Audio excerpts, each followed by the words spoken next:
A September to remember, but not in a positive way. The police are reporting that almost 150 persons were murdered last month. Now the revelation was made at a Jamaica Constabulary Force press briefing today. Jamila Maitland tells us more.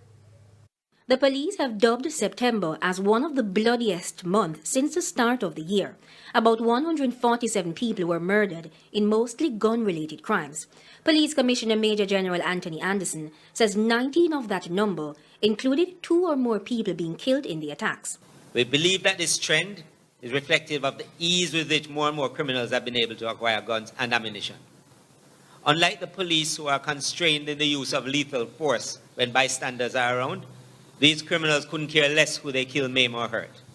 Our investigations have also revealed that in several of these incidents, there were multiple intended targets, and some who seem to be innocent bystanders are actually associated with those targets. The figure also includes the Brazen Spring Village shooting in St. Catherine.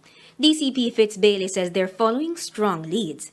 In that case, missing guns were believed to be the motive for the shooting. We have identified suspects and they are being pursued as the investigation continues.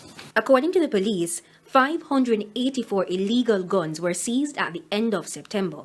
That's an 11% increase compared to the similar period last year.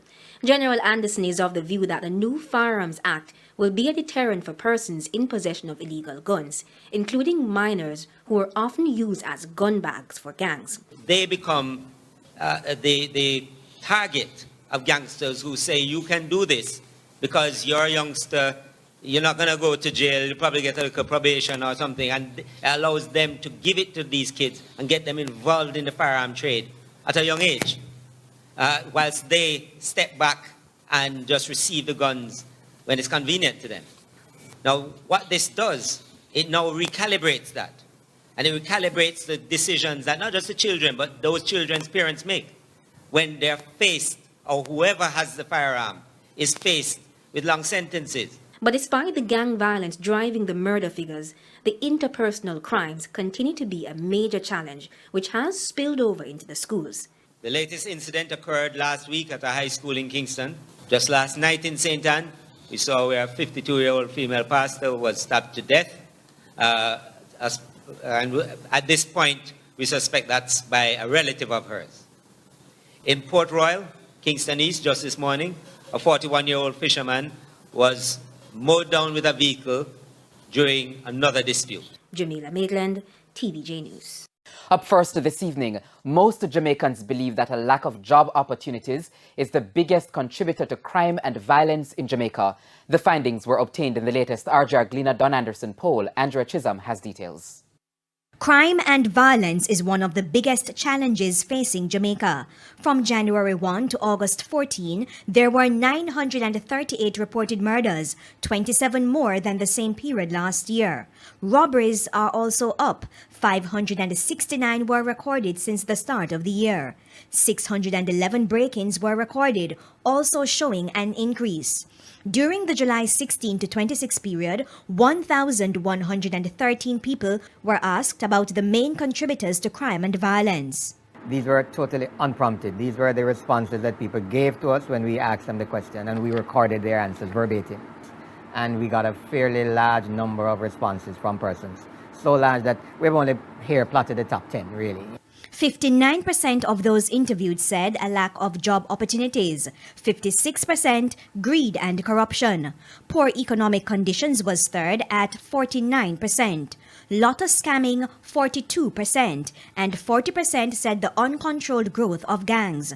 Persons interviewed also made mention of other contributors to crime and violence, politicians 38%, fathers absent from households 35%, domestic violence at the family level 31%, bad role models 28%, and inadequate policing 21%. The RJR Gleaner Don Anderson poll has a margin of error of a plus or minus 3%. Andrea Chisholm, TVJ News. To a primetime news follow-up now, more police and soldiers are expected to be deployed in sections of Olympic Gardens following a series of shootings in the community. Since Sunday, 10 men have been shot, 6 fatally in in separate incidents. Now, as Jamila Maitland reports, the police are trying to prevent any further reprisals. A barrage of gunshots during a football game in Compound Olympic Gardens Sunday afternoon was the first in the series of attacks. 4 men were shot, 2 died. Then the bloodbath followed. Tuesday, 3 people were shot on Welcome Avenue, 2 died. And less than an hour later, gunmen struck on McDonald Place, shooting 3 people, 2 of them died. It's why a curfew was imposed and why Prime Minister Andrew Holness visited the area. This is my constituency. I love the people here. They are like my family. And wherever crime happens, here or wherever in Jamaica, I literally take it very personally. And so we're going to be ensuring that this murder, this apparent gang conflict, that the necessary resources are brought to bear and that the perpetrators are brought to justice. The shootings have forced some businesses to close. A shopkeeper who was in the midst of closing hers says she's bracing for the worst.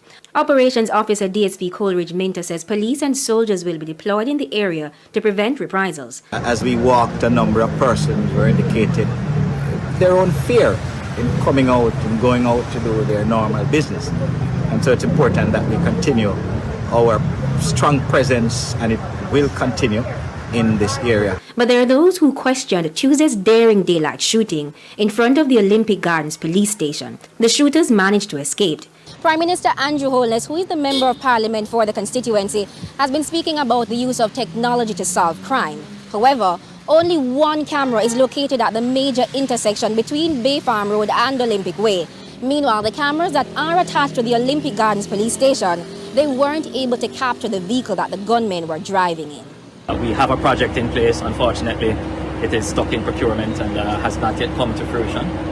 But I'm going to try and fast track that. The cameras would have therefore been very useful in identifying the vehicles and possibly license plates and possibly those who actually committed the crime. Additionally, reports indicate that not enough officers are available to police the division with some 50 active criminal gangs. At any given day, we can anticipate a flare-up that because of somebody said something wrong about something, and the gang-type conflict continues between the warring fractures in this St. subdivision. Jamila Maitland, TVJ News.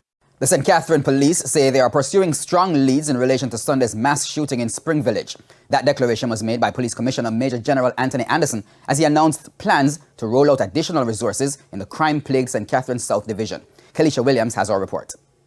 A team led by National Security Minister Dr. Horace Chang and Police Commissioner Anthony Anderson walking through Spring Village, St. Catherine Wednesday morning. It came 3 days after 9 people were shot, 3 fatally, at a football match in the community. The tour was an attempt to reassure residents that the police will be doing all they can to bring the perpetrators to justice.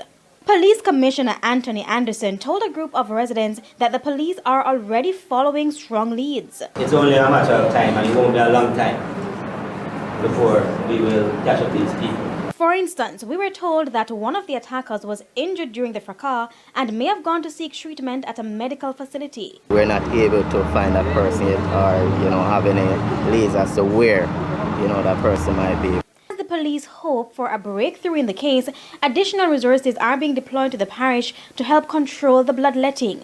Investigators have found that Sunday's conflict started in Spanish Town. We all welcome the resources based on what is happening. It's just how we will deploy those resources now. Based on what is happening in St. Catherine South, we stick to the data, doing the data analysis to determine how we deploy the resources. Representatives from Jamaica Broilers, the company which owns the sports complex where the shooting took place, were also part of the tour.